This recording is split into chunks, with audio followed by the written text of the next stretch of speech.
what I am thinking it's time to do is, I think it's probably time to produce a new Netflix informative documentary without using one frickin' name from the so-called Sasquatch and Bigfoot community, and take this topic to the next level of respect that it deserves, and just take a stab at informing all of the people who have been affected by their encounters with these things. Use this platform to inform possibly the world, people who are definitely interested in this topic and looking for some answers. And as well, a big motivation would be to possibly knee-jerk a reaction from some people who know the answers. Because, let's face it, the amount of information known on these beings leads to something much bigger than just these damn things, okay?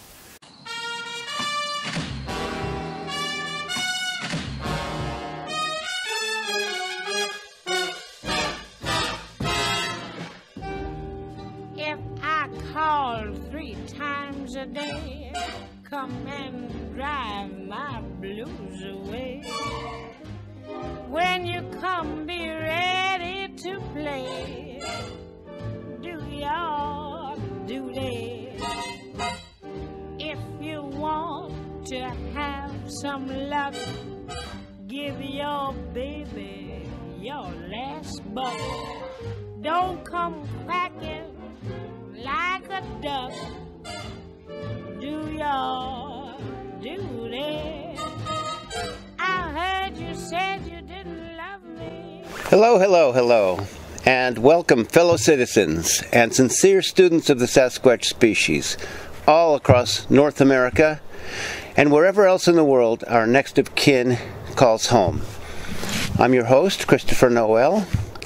So you know, this man Steve Isdall out of British Columbia has made quite a space for himself within our general conversation here with his straight shooting approach and his excellent Sasquatch encounter accounts. I really have appreciated him, as have so many of us in this research community. I'll be watching closely with great anticipation to see what he can make out of his desire to bring this study to the next level.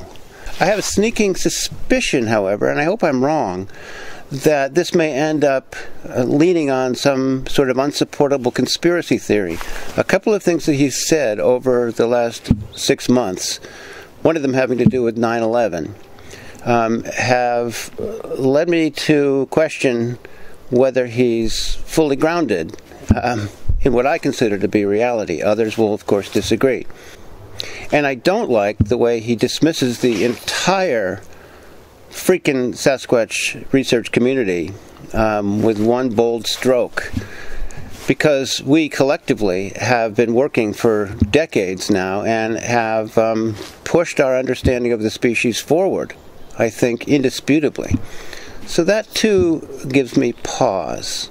I've noticed over the years that you can really divide those of us who think seriously about this subject into 2 general camps.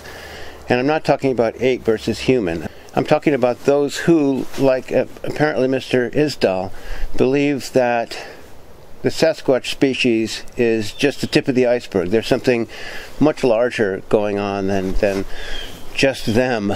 And those who believe that we're really mostly talking about a species of primate related closely to our own species, without any broader machinations or top secret ulterior undertakings being involved. Today I want to share with you what may stand in stark contrast to what Mr. Isdall believes and may come up with, but I hope again that it does not. And I've written to him actually an email wondering whether he'd like to join forces with us here in Sasquatch and Civic Duty, and I haven't heard back yet. But I remain open, as I'm sure everyone watching here does as well, to collaborating with anyone else who, like him and like us, is avidly concerned with spreading awareness of the Sasquatch species. So today I'm just going to lay out what I've put together as some of what we know so far. Not trying to be exhaustive, not trying to be prescriptive, but just some of what we know so far. And I hope most of you can agree with these 7 points. And if you don't, I'm sure you'll let me know. And that's okay too. So thank you, and see you again next Tuesday. Some of what we know so far. 1. Sasquatch is a flesh and blood, upright walking primate species that ranges in height from 7 to 10 feet and in appearance from extremely human-like to more ape-like. A. The Patterson-Gimlin film. B. Other authentic videos. C. Tens of thousands of eyewitness accounts spanning centuries across North America. D. Thousands of tracks found and cast from British Columbia to the tip of Florida. See Dr. Jeffrey Meldrum's collection. E. Hair samples. F. Saliva samples. G. Blood samples. H. Feces and urine samples. 2. Sasquatch appears to have originally arisen as a hybrid cross between Homo sapiens females and males of another primate species, as yet unidentified. A. Tens of thousands of first-hand observations in which the observer describes the subject as looking either human or like a human crossed with a gorilla. B. The Melba Ketchum study, which supports these observations. C. Morphological and genetic findings, as presented, for example, in the video Sasquatch Are a Fellow Human Species. 3. Sasquatch build stick and tree structures, which allow us to recognize how close to our own civilization they operate. Given that they are higher primates with hands and large brains, it would be inconceivable if they did not manipulate their environment, which consists largely of trees. All of the other great apes in the taxonomic family Hominidae, including gorillas, chimpanzees, and Homo sapiens, also make structures. A. People are finding structures throughout North America, most bearing little resemblance to the types made by Boy Scouts, campers, and bushcrafters. B. People hear and record wood knocks and Sasquatch vocalizations in the same forests where structures are found. 4.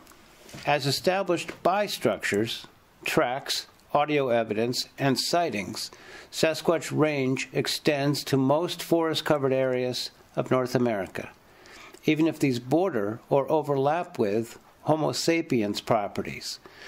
That is, Sasquatch territory honeycombs our own. A. The video Where Are They? B. Ubiquitous stick and tree structures. C. Middle of the night wood knocks and vocalizations heard and recorded at structure locations. D. Tens of thousands of eyewitness accounts spanning centuries across North America, a rising number of which specify locations near or within towns and cities. 5. Some Sasquatch are evidently as curious about us as we are about them, spying on us at our homes, campsites, and during hikes, making a variety of obvious overtures toward residents at habituation sites, such as slapping the sides of houses, throwing objects onto roofs, tapping on or peeking through windows, etc. They seldom appear by day or interact with us directly, face-to-face, but rather at night and indirectly via sounds and mediated communication, such as gift-giving and conversing through objects. A. Snow White Bigfoot's long-running communication experiment with her local group in Ohio, as chronicled in her YouTube series, My Bigfoot Diary.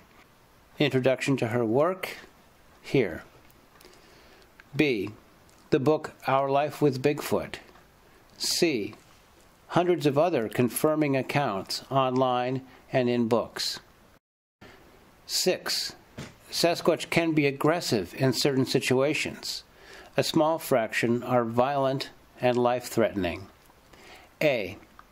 tens of thousands of eyewitness accounts spanning centuries across North America, a minority of which describe aggressive behavior.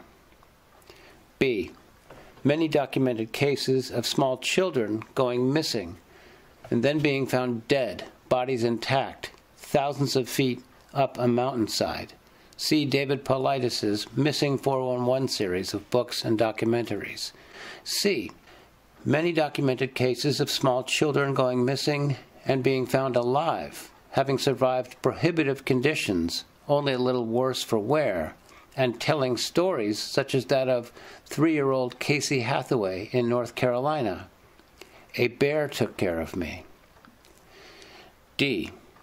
If more than a small fraction of Sasquatch were dangerous, we'd know it. Given the wide distribution of the species across the continent, instances of attacks upon our own species would be much more prevalent. 7. Trophy hunters are constantly attempting to be the first to harvest a Sasquatch body in order to gain fame and fortune. A. Though many individuals and groups are single-mindedly pursuing this goal, the most prominent is the North American Wood Ape Conservancy. And here's a video about them. B. As night vision and thermal technology mounted on rifles improves and becomes more affordable, the murder of Sasquatch will become increasingly practical, hastening the advent of the first kill shot. I'll add, just for you, that what I mean is the first kill shot that becomes generally known and changes the world, because there have been many others that are not and have not.